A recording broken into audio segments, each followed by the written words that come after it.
Yes ഇന്ന് variety ആണല്ലോ. അതെ, ഇന്ന് നമ്മുടെ അജ്രാക്കിലെ ഫ്രോക്ക് നെറ്റിയുടെ കളക്ഷൻസ് ആണ് കേട്ടോ വന്നിട്ടുള്ളത്. ഇഷ്ടംപോലെ പ്രൊഡക്റ്റ് വരുന്നുണ്ട്, അതേപോലെ പോണുണ്ട്. അതെ അതെ, നമ്മള് കൂടുതലായിട്ട് നിങ്ങൾ കുറെ പേര് ചോദിക്കുന്നുണ്ട്, നിങ്ങൾ ഇപ്പൊ റീച്ച് കൂട്ടാൻ വേണ്ടിയിട്ടാണോ ഈ എന്താ പറയുക വീഡിയോ ഇടുന്നത്, ചോദിക്കുമ്പോഴേക്കും സോൾഡ് ഔട്ട് ആകുന്നുണ്ടല്ലോ എന്നൊക്കെ ഒരുപാട് ഏതൊരു ഇത് എടുക്കുകയാണെങ്കിലും നമുക്ക് അത് പോസിറ്റീവും ഉണ്ടാവും നെഗറ്റീവും ഉണ്ടാവും. അതേപോലെ തന്നെ നമ്മുടെ ഒരുപാട് പേര് ചോദിക്കുന്നുണ്ട്. നമ്മുടെ സ്ഥിരമായിട്ട് പർച്ചേസ് ചെയ്യണം, നമ്മുടെ വേഗം വീഡിയോസ് കണ്ട് എല്ലാം മനസ്സിലാക്കി പർച്ചേസ് ചെയ്യുന്നവർക്കൊക്കെ പ്രൊഡക്റ്റ് കിട്ടുന്നുണ്ട് അല്ലേ. നമ്മൾ എന്താണ് ഇപ്പോൾ രാവിലെയാണ് കൂടുതലായിട്ടും വൈകിട്ടാണ് നമ്മൾ കൂടുതലായിട്ടും വീഡിയോസ് അപ്ലോഡ് ചെയ്യുന്നത്. ചില ടൈമിൽ നമ്മൾ രാവിലെ 10 മണിക്കും ചില ദിവസങ്ങളിൽ അപ്ലോഡ് ചെയ്യാറുണ്ട്. വൈകിട്ടാണെങ്കിൽ 5 മണിക്കാണ് അപ്ലോഡ് ചെയ്യാറ്. രാവിലെ ഇപ്പോൾ ഒരു 10 മണിക്ക് നമ്മൾ വീഡിയോ ഇട്ടിട്ടുണ്ടെങ്കിൽ നമ്മുടെ ഡിമാൻഡിങ് പ്രൊഡക്റ്റ് ഒരു 12 മണിയൊക്കെ ആകുമ്പോഴേക്കും മിക്കവാറും എല്ലാം തന്നെ അല്ലേ സോൾഡ് ഔട്ട് ആകുന്നുണ്ട്. നമ്മൾ എന്നിട്ടും ചിലപ്പോൾ നമ്മൾ അതൊരു സോൾഡ് ഔട്ട് ആയി എന്നുള്ളൊരു റീൽസ് പോലും നമ്മൾ അപ്ലോഡ് ചെയ്യാറുണ്ട് അല്ലേ. അപ്പോൾ അത് മനസ്സിലാക്കുക, ആ ഒരു ടൈമിങ്ങിനുള്ളിൽ തന്നെ നമ്മുടെ പ്രൊഡക്റ്റ് സോൾഡ് ഔട്ട് ആകുന്നുണ്ട്. അതിനുശേഷം നമ്മൾ പിന്നെ വരുന്ന നിങ്ങൾ അയച്ച മെസ്സേജിനൊക്കെ നമ്മൾ സോൾഡ് ഔട്ട് എന്നുള്ള ആ ഒരു റിപ്ലൈ നൽകിയ ശേഷമാണ് നമ്മൾ അടുത്ത വീഡിയോസ് അപ്ലോഡ് ചെയ്യുന്നത്. അപ്പോൾ അത് ഒരിക്കലും നമ്മൾ അതിന് റിപ്ലൈ തരാതിരിക്കുന്നില്ല അല്ലേ. നമ്മളിപ്പോൾ പ്രൊഡക്റ്റ് കഴിഞ്ഞു, നമ്മുടെ നെക്സ്റ്റ് വീഡിയോ അപ്പോൾ തന്നെ അപ്ലോഡ് ചെയ്യാന്നുള്ളത് നമ്മൾ എത്ര അധികം മെസ്സേജ് വന്നിട്ടുണ്ടോ അവർക്കൊക്കെ റിപ്ലൈ കൊടുത്ത ശേഷമാണ് നമ്മൾ ഇതൊരു ക്ലാരിഫിക്കേഷനായിട്ടാണ് ഞാൻ എടുത്ത് പറയുന്നത്. കുറച്ച് ലെങ്ത് വന്നാലും അറിയാൻ വേണ്ടിയിട്ട് പറയാണ്. അതെ അതെ, മെസ്സേജ് നമ്മൾ ഇനിയിപ്പോൾ എങ്ങനെയാണോ ആരാണോ ഫസ്റ്റ് അയച്ചിട്ടുള്ളത് അതിനനുസരിച്ചിട്ടാണ് നമ്മൾ ഓരോന്നിനും റിപ്ലൈ നൽകുന്നത്. ചിലപ്പോൾ നമ്മൾ അത് അവൈലബിൾ ആയിരിക്കും, അപ്പോൾ നമ്മൾ പറയുന്നുണ്ടാവും ലിമിറ്റഡ് സ്റ്റോക്കാണ്, വേഗത്തിൽ വേണമെങ്കിൽ പറയൂ എന്നുള്ളത് നമ്മൾ എടുത്ത് പറയുന്നുണ്ടാവും. പക്ഷേ ആ ഒരു മെസ്സേജ് ഇട്ട് ഒരു അരമണിക്കൂർ ശേഷം കഴിഞ്ഞിട്ടായിരിക്കും റിപ്ലൈ ആയിട്ട് അവർ വരുന്നുണ്ടാവുക. അപ്പോഴേക്കും ആ പ്രോഡക്റ്റ് സോൾഡ് ഔട്ട് ആയിട്ടുണ്ടാവും. അപ്പോൾ അവർ പറയും നിങ്ങൾ അവൈലബിൾ ആണെന്ന് പറഞ്ഞല്ലോ, അത്ര പെട്ടെന്ന് സോൾഡ് ഔട്ട് ആയോ എന്നുള്ളത് ചോദിക്കും. അപ്പോൾ നിങ്ങൾ കറക്റ്റായിട്ട് നമ്മുടെ ഇൻസ്ട്രക്ഷൻസ് ഫോളോ ചെയ്യുകയാണെങ്കിൽ പ്രൊഡക്റ്റ് എന്തായാലും കിട്ടുന്നതായിരിക്കും.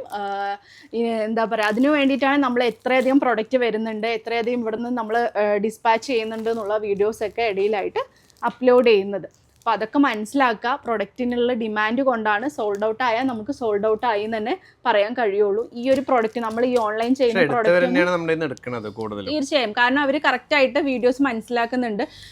ചിലവർ റീൽസ് കണ്ടിട്ട് നമ്മുടെ ചെറിയ റീൽസ് ആ പ്രൊഡക്റ്റിന്റെ അത് മാത്രം കണ്ടിട്ട് സൈസ് അറിയില്ല, റേറ്റ് അറിയില്ല. അതെ, ലിങ്കിന് എന്തായാലും ഞാൻ മസ്റ്റായി പറയാം, ലിങ്ക് നമ്മൾ ഓപ്പൺ ചെയ്യാറേ ഇല്ല. അത് നിങ്ങൾ മനസ്സിലാക്കുക. നിങ്ങൾ എന്തായാലും സ്ക്രീൻഷോട്ട് ചെയ്താൽ എന്നാണ് നമ്മൾ അതിനുള്ളത് റിപ്ലൈ നൽകാൻ കഴിയുള്ളൂ, പ്രോഡക്റ്റ് ഉണ്ടെങ്കിലും ഇല്ലെങ്കിലും. എല്ലാ ലിങ്ക് അയച്ചവർക്ക് നമ്മൾ അതിലെടുത്ത് ഓരോ വീഡിയോസിൽ ഞാൻ പറയുന്നുണ്ട്, ലിങ്കിന് നമ്മൾ പിന്നെ അത് ഓപ്പൺ ചെയ്ത് അത് ഏത് പ്രോഡക്റ്റ് ആണെന്നുള്ളത് നോക്കാനുള്ള ടൈമിംഗ് നമുക്കില്ല. അതുകൊണ്ട് ലിങ്ക് ഓപ്പൺ നമ്മൾ ആക്കില്ല കേട്ടോ, അത് മനസ്സിലാക്കുക. കോളിംഗ് ഓപ്ഷൻസും അവൈലബിൾ അല്ല, ബിസി ഷെഡ്യൂൾ ആയിരിക്കും വീഡിയോസ് അപ്ലോഡ് ചെയ്ത സമയത്ത്. അതുകൊണ്ട് തന്നെ ഇനിയിപ്പോൾ മെസ്സേജ് ചെയ്തിട്ട് നോക്കുന്നില്ലല്ലോ എന്ന് പറഞ്ഞിട്ട് കോള് വരാറുണ്ട്. നമ്മൾ കോളിംഗ് ഓപ്ഷൻസ് നമുക്ക് അവൈലബിൾ അല്ല. അതെ, കമന്റ് വരുന്നുണ്ട്, നിങ്ങൾക്ക് നമ്മൾ പ്രോഡക്റ്റ് പറയുമ്പോഴേക്കും നിങ്ങൾക്ക് സോൾഡ് ഔട്ട് ആയി എന്ന് പറയുന്നു. റീച്ച് കൂട്ടാൻ വേണ്ടിയിട്ടാണോ വീഡിയോസ് അപ്ലോഡ് ചെയ്യും? റീച്ച് കൂട്ടേണ്ട ആവശ്യമില്ല, നമുക്ക് നമ്മുടെ പ്രൊഡക്റ്റിന് ഡിമാൻഡ് ഉണ്ട്, അതിനനുസരിച്ച് പ്രൊഡക്റ്റ് ഇവിടെ നിന്ന് പോകുന്നുണ്ട്. അപ്പൊ നമുക്ക് അതെ അതെ, അപ്പോൾ നമ്മുടെ പ്രൊഡക്റ്റ് നമ്മൾ സ്ഥിരമായിട്ട് എടുക്കുന്നവരും വേഗം പ്രൊഡക്റ്റ് കണ്ട് എല്ലാം മനസ്സിലാക്കി എടുക്കുന്നവരൊക്കെ ഒന്ന് വീഡിയോയ്ക്ക് താഴെ ഒന്ന് കമന്റ് ചെയ്യാൻ ശ്രമിക്കുക.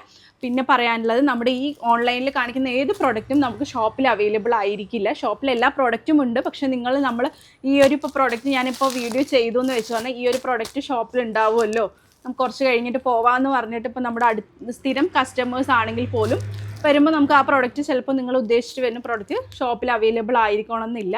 അതുകൊണ്ട് തന്നെ നമ്മൾ സ്ഥിരം കസ്റ്റമേഴ്സ് പോലും ചിലപ്പോൾ അവർക്ക് ഇഷ്ടപ്പെട്ടിട്ടുണ്ടെങ്കിൽ ഓൺലൈനായിട്ട് പേയ്മെൻറ്റ് ചെയ്തിട്ട് പ്രോഡക്റ്റ് മാറ്റി വെക്കാനാണ് പറയുന്നത് കേട്ടോ. അതൊക്കെ മനസ്സിലാക്കുക. എല്ലാ കാര്യങ്ങളും വ്യക്തമായിട്ട് പറയുന്നുണ്ട്, അപ്പോൾ മനസ്സിലാക്കാൻ ശ്രമിക്കുക. പിന്നെന്താ പറയാനുള്ളത്, ഇതൊക്കെയാണ് എടുത്ത് പറയാനുള്ളത്. കാരണം ഓരോ പ്രോഡക്റ്റിൻ്റെ മൈന്യൂട്ട് ആയിട്ടുള്ള ഡീറ്റെയിൽസ്, എങ്ങനെയാണ് അതിൻ്റെ മെറ്റീരിയൽ വരുന്നത്, ലെങ്ത്ത് വരുന്നത്, ഏത് സൈസിലാണുള്ളത് എന്നൊക്കെ ഞാൻ എല്ലാം എടുത്ത് പറയുന്നുണ്ട്. എന്നിട്ട് പോലും അതിൻ്റെ സൈസ് XXL ആണെങ്കിൽ XXL ഇതിൻ്റെ അവൈലബിൾ ആയിരിക്കുമോ എന്ന് ചോദിക്കുന്നുണ്ട്. ഇതിൻ്റെ റേറ്റ് അറിയുന്നില്ല, അതൊക്കെ നിങ്ങൾക്ക് അറിയാൻ വേണ്ടിയിട്ടാണ് കേട്ടോ. കാരണം നിങ്ങൾക്ക് റിപ്ലൈ കിട്ടാൻ വൈകും, അതുകൊണ്ടാണ് നമ്മളത് പറയുന്നത്. എന്തായാലും ഇന്നത്തെ വീഡിയോയിലേക്ക് പോകാം. ഫ്രോക്ക് നേറ്റിയുടെ വീഡിയോ ആണ്, ഒരു ക്ലാരിഫിക്കേഷൻ നൽകിയെന്നേ ഉള്ളൂ. ക്ലാരിഫിക്കേഷൻ വീഡിയോ ആക്കിയിട്ട് നമുക്ക് അടുത്ത വീഡിയോ അത് കാണിച്ചാൽ പോരെ. ഇതന്നെ 5 മിനിറ്റ് ആയിട്ടുണ്ട്. ഓക്കെ, അപ്പോൾ ഇത് പുതിയതായിട്ട് വരുന്നവർക്കും മനസ്സിലാക്കാൻ വേണ്ടിയിട്ടുള്ളവർക്ക്, കാരണം ഫേസ്ബുക്കിലും കൂടി ഇപ്പോൾ നമുക്ക് വീഡിയോസ് പോകുന്നത് കൊണ്ട് അതൊന്നും കുറേ പേര് വരുന്ന ടൈമിലാവുമ്പോഴേക്കും ചിലപ്പോൾ അപ്ഡേഷൻസ് കറക്റ്റായിട്ട് ഫോളോ ചെയ്യാത്തത് കൊണ്ട് വരുമ്പോഴേക്കും പ്രൊഡക്റ്റ് സോൾഡ് ഔട്ട് ആവുന്നത്, എന്താ പറയുക, സോൾഡ് ഔട്ട് ആയി തന്നെ നമുക്ക് പറയാൻ കഴിയുള്ളൂ. കാരണം പിന്നെ നമുക്ക് ആ പ്രൊഡക്റ്റ് ഇവിടെ ഇല്ലാഞ്ഞിട്ട് നിങ്ങളുടെ നിന്ന് പേയ്മെൻറ്റ് വാങ്ങിക്കുന്നില്ലല്ലോ. പ്രൊഡക്റ്റ് ഉണ്ടെങ്കിലും ഇല്ലെങ്കിലും അതിൻ്റെ റിപ്ലൈ നമ്മൾ എന്തായാലും നൽകുന്നതായിരിക്കും കേട്ടോ. അവർക്ക് മനസ്സിലാക്കാം. ഒരു ക്ലാരിഫിക്കേഷൻ വീഡിയോ ആയിട്ട് നമ്മളിത് എന്താ പറയുക അപ്ലോഡ് ചെയ്യാം അല്ലേ. ഓക്കെ, അപ്പോൾ അടുത്ത വീഡിയോയിൽ ഫ്രോക്ക് നേറ്റിയുടെ വീഡിയോ ആയിട്ട് വരാം കേട്ടോ.